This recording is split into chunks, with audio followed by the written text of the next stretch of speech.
M23 wadai kujiondoa Uvira baada ya kudhibiti wiki jana. Kundi la waasi wa M23 limetangaza kuwa lipo tayari kujiondoa katika mji wa Uvira uliopo jimbo la Kivu Kusini, Jamhuri ya Kidemokrasia ya Kongo, baada ya kudhibiti mji huo wiki iliyopita.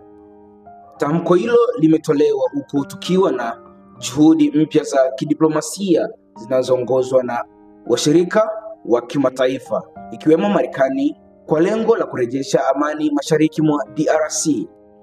Hata hivyo, vyanzo vya usalama vinaeleza kuwa hali bado ni tete, kwani utekelezaji kamili wa uondoaji huo haujathibitishwa kikamilifu uwanjani.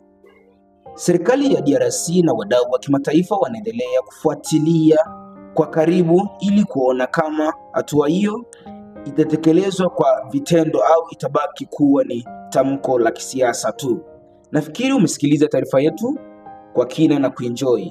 Basi ili wa kwanza kupata taarifa zetu, tufollow Instagram, Facebook, TikTok, X Kaka Benja TV. Subscribe YouTube channel yetu Kaka Benja TV. Ni yetu sote. Asanteni. Na mimi mtangazaji wako naitwa B Just.